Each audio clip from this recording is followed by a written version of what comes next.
राधा वल्लभ श्री रघुवंशी वृंदावन श्री वंचन। पुरानी बात है, एक सेठ के पास एक व्यक्ति काम करता था। सेठ उस व्यक्ति पर बहुत विश्वास करता था। जो भी जरूरी काम हो सेठ हमेशा उसी व्यक्ति से कहता था। वो व्यक्ति भगवान का बहुत बड़ा भक्त था। वो सदा भगवान के चिंतन, भजन, कीर्तन, स्मरण, सत्संग आदि का लाभ लेता रहता था। एक दिन उसने सेठ से श्री जगन्नाथ धाम यात्रा करने के लिए कुछ दिन की छुट्टी मांगी। सेठ ने उसे छुट्टी देते हुए कहा, भाई मैं तो हूँ सांसारिक आदमी, हमेशा व्यापार के काम में व्यस्त रहता हूँ, जिसके कारण कभी तीर्थ गमन का लाभ नहीं ले पाता। तुम जा ही रहे हो तो ये लो 100 रुपये मेरी ओर से श्री जगन्नाथ प्रभु के चरणों में समर्पित कर देना। भक्त सेठ से 100 रुपये लेकर श्री जगन्नाथ धाम यात्रा पर निकल गया।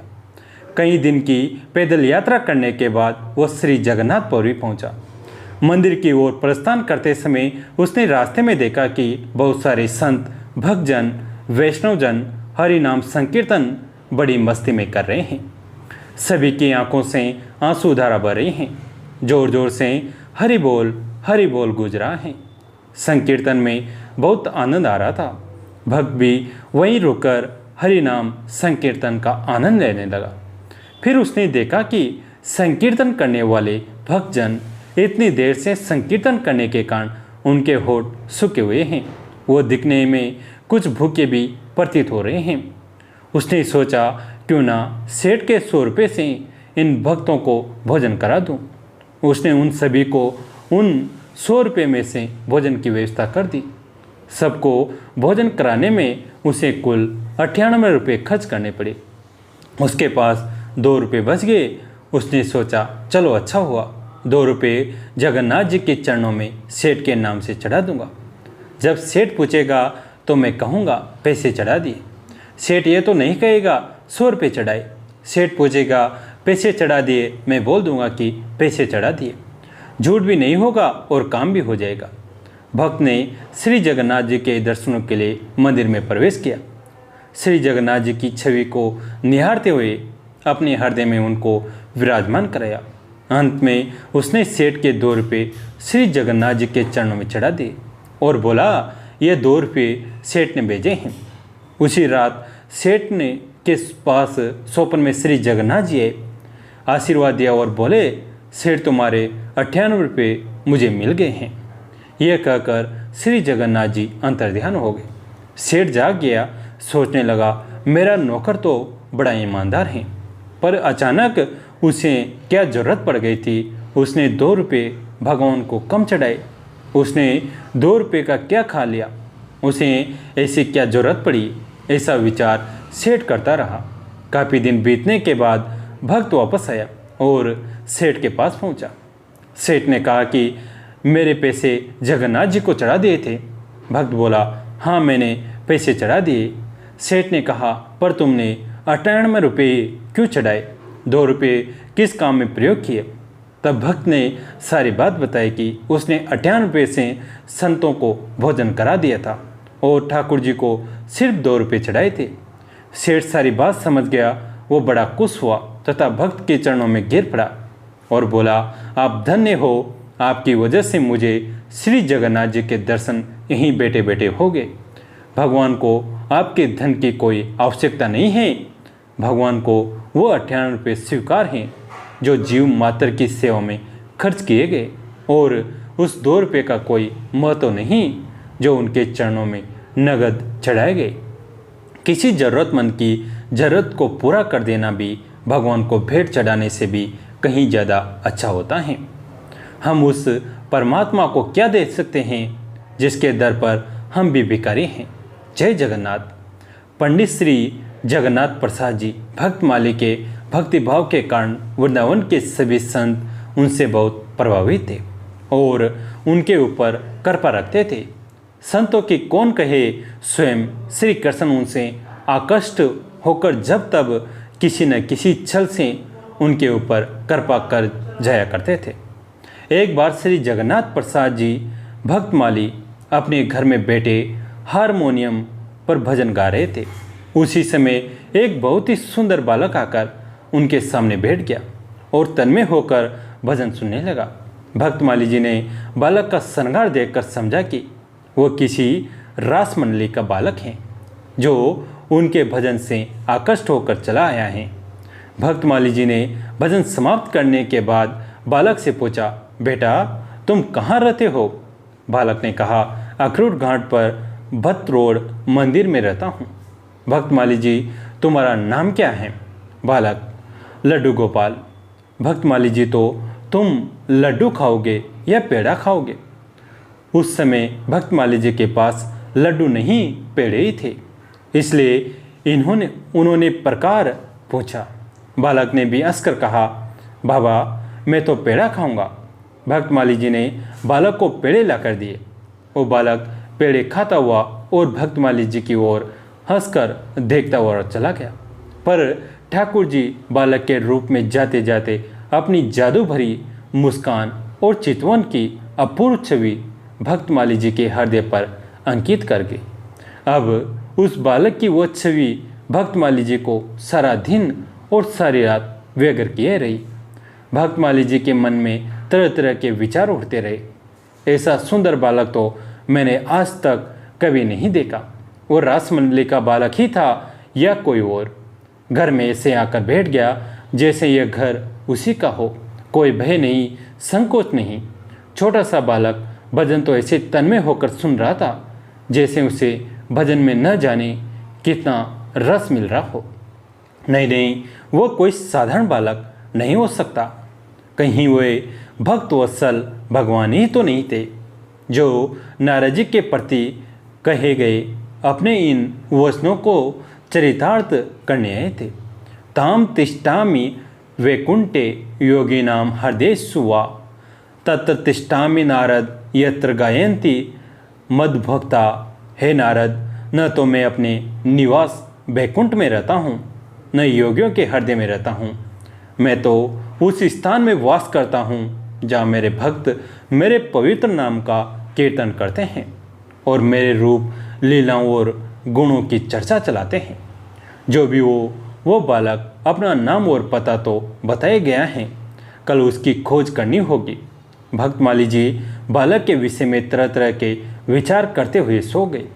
श्री जगन्नाथ प्रसाद जी भक्तमाली दूसरे दिन प्रातः होते ही भट्ट रोड में अखरूट मंदिर पहुँचे। भक्तमाली जी ने वहाँ सेवारत पुजारी से पूछा, क्या यहाँ लड्डू गोपाल नाम का कोई बालक रहता है? पुजारी जी ने कहा, लड्डू गोपाल तो हमारे मंदिर के ठाकुर जी का नाम है और यहाँ कोई बालक नहीं रहता। यह सुनते ही भक्तमाली जी सिहर उठे। उनके नेत्र डबडबाए।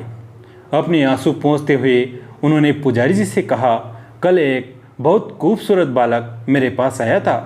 उस बालक ने अपना नाम लड्डू गोपाल बताया था और निवास स्थान अखरूट मंदिर। मैंने उसे पेड़े खाने को दिए थे। पेड़े खाकर वह बहुत प्रसन्न हुआ था। पुजारी जी, कहीं आपके ठाकुर जी ने ही तो ये लीला नहीं की थी? पुजारी जी ने कहा, भक्तमाली जी आप धन्य हैं, हमारे ठाकुर ने ही आप पर कृपा की, इसमें कोई संदेह नहीं है। हमारे ठाकुर जी को पेड़े बहुत प्रिय हैं। कई दिन से मैं बाजार नहीं जा पाया था, इसलिए पेड़ों का भोग नहीं लगा सका था। भक्तमाली जी ने मंदिर के भीतर जाकर लड्डू गोपाल जी के दिव्य श्री विग्रह के दर्शन किए, दंडवत प्रणाम कर प्रार्थना की, हे ठाकुर जी इसी प्रकार अपनी कृपाएं बनाए रखना, बार बार इसी प्रकार आकर दर्शन देते रहना। पता नहीं भक्तमाली जी को फिर कभी लड्डू गोपाल ने उसी रूप में उन पर कृपा की या नहीं, लेकिन एक बार भक्तमाली जी अयोध्या गए थे। देर रात्रि में अयोध्या पहुँचे थे, इसलिए स्टेशन के बाहर खुले में सो गए। प्रातः उठते ही किसी आवश्यक कार्य के लिए कहीं जाना था, पर सवेरा हो गया आया उनकी नींद नहीं खुल रही थी। लड्डू गोपाल जैसा एक सुंदर बालक आया और उनके तलुओं में गुलगुली मचाते हुए बोला, बाबा उठो, सवेरा हो गया, जाना नहीं है क्या? भक्तमाली जी हड़बड़ा कर उठे। उस बालक की एक ही झलक देख पाए थे कि वह बालक अदृश्य हो गया। श्रीनाथ जी एक दिन भोर में अपने प्यारे कुमना के साथ गांव के चौपाल पर बैठे थे। कितना अद्भुत दृश्य है। समझ जगत का बाप एक नन्हे बालक की भांति अपने प्रेमी भक्त कुंभनदास की गोदी में बैठा कीड़ा कर रहा है। तभी निकट से ब्रज की एक भोली ग्वालन निकट से निकली। श्रीनाथ जी ने गुजरी को आवाज़ दी, इधर आ। तो गुजरी ने कहा, बाबा आपको प्यास लगी है क्या? श्रीनाथ जी ने कहा, मुझे नहीं, मेरे कुमना को लगी है। श्रीनाथ जी कुंभनदास को प्यार से कुमना कहते हैं। कुंभनदास जी कह रहे हैं, श्रीनाथ जी मुझे प्यास नहीं लगी है। श्रीनाथ जी ने गुजरी से कहा, इसको छाछ पिला। जैसे ही गुजरी ने कुंभनदास जी को छाछ पिलाई, पीछे से श्रीनाथ जी ने उसकी पोटली में से एक रोटी निकाली और कुंभनदास जी ने देख लिया। श्रीनाथ जी ने गुजरी से कहा, अब तू जा। भोले ग्वालन बाबा को छाछ पिलाकर अपने कार्य को चली गई। गुजरी के जाते ही कुंभनदास जी ने श्रीनाथ जी से कहा, श्री जी आपकी ये चोरी की आदत गई नहीं। श्रीनाथ जी ने आधी रोटी कुंभना को दी और आधी रोटी आपने ली। जैसे ही कुंभनदास जी ने आधी रोटी ली, श्रीनाथ जी ने कहा, अरे कुमना तू छक तो सही। कुंभनदास जी ने एक निवाला लिया और कहने लगे, बाबा ये कैसा स्वाद है। श्रीनाथ जी कह रहे हैं कि ये गुजरी जब रोटी बनाती हैं तो मेरा नाम ले लेकर बनाती हैं, इसमें मेरे नाम की मिठास भरी है। बाबा अब तो तू ही बतला, इस प्रेम भरी रोटी को आरोग्य बगैर मैं कैसे रह सकूं? ये भोली गुजरी लज्जावश श्री मंदिर में मुझे ये सूखी रोटी पवाने तो कभी आएगी नहीं, इसलिए बाबा मैंने खुद ही चुरा ली। श्री लाडली लालजू विजय थे। दो सन्यासी युवक यात्रा करते करते किसी गांव में पहुंचे। लोगों से पूछा, हमें एक रात्रि यहाँ रहना है, किसी पवित्र परिवार का घर दिखाओ। लोगों ने बताया कि वहाँ एक चाचा का घर है, साधु माताओं का आदर सत्कार करते हैं। अखिल ब्रह्मांड में एक तू श्री हरि का पाठ उनका पक्का हो गया है, वहाँ आपको ठीक रहेगा। उन्होंने उन सज्जन चाचा का पता बताया। दोनों सन्यासी वहाँ गए। चाचा ने प्रेम से सत्कार किया, भोजन कराया और रात्रि विश्राम के लिए बिछौना दिया। रात्रि को कथा वार्ता के दौरान एक सन्यासी ने प्रश्न किया कि आपने कितने तीर्थों में स्नान किया है, कितनी तीर्थ यात्राएं की हैं? हमने तो चारों धाम की 3-3 बार यात्रा की है। चाचा ने कहा, मैंने एक भी तीर्थ का दर्शन या स्नान नहीं किया है, यहीं रहकर भगवान का भजन करता हूँ और आप जैसे भगवत स्वरूप अतिथि पधारते हैं तो सेवा करने का मौका पा लेता हूँ। अभी तक कहीं भी नहीं गया हूँ। दोनों सन्यासी आपस में विचार करने लगे। ऐसे व्यक्ति का अन्न खाया अब यहाँ से चले जाए तो रात्रि कहाँ बिताएंगे? एकाएक चले जाए तो उसको दुख भी होगा। चलो कैसे भी करके इस विचित्र व्रत के यहाँ रात्रि बिता दे। जिसने एक भी तीर्थ नहीं किया उसका अन्न खा लिया, हाय आदि आदि। इस प्रकार विचारते हुए वे सोने लगे। लेकिन नींद कैसे आवे? करवटें बदलते बदलते मध्य रात्रि हुई। इतने में द्वार से बाहर देखा तो गो के गोबर से लिपे हुए बरामदे में एक काली गाय आई, फिर दूसरी आई, तीसरी, चौथी, पांचवी, ऐसा करते करते कहीं गायें आई। हर एक गाय वहाँ आती, बरामदे में लोटपोट होती और सफ़ेद हो जाती, तब अदृश्य हो जाती। ऐसी कितनी ही काली गायें आई और सफ़ेद होकर विदा हो गई। दोनों सन्यासी फटी आंखों से देखते ही रह गए। वे दंग रह गए कि यहाँ क्या कौतुक हो रहा है। आखिरी गाय जाने की तैयारी में थी तो उन्होंने उससे प्रणाम करके पूछा, हे गौ माता, आप कौन हो और यहाँ कैसे आना हुआ? यहाँ आकर आप श्वेतवर्ण हो जाती हो, इसमें क्या रहस्य है? कृपा करके आपका परिचय दे। गाय बोलने लगी, हम गायों के रूप में सब तीर्थ हैं। लोग हमें गंगे हर, यमुने हर, नर्मदे हर आदि बोलकर गोता लगाते हैं।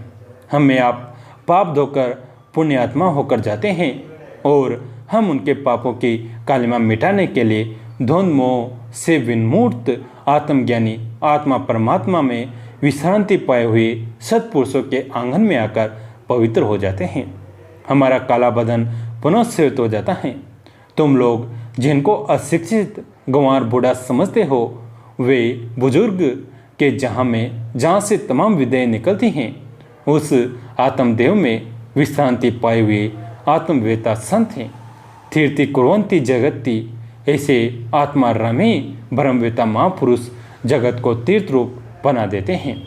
अपनी दृष्टि से, संकल्प से, संग से जन साधारण को उन्नत कर देते हैं। ऐसे पुरुष जहाँ ठहरते हैं उस जगह को भी तीर्थ बना देते हैं। जय जय श्री राधे। कैसी लगी आज की कथा? अगर अच्छी लगी तो इसे अपने दोस्तों के साथ, फैमिली के साथ शेयर करें।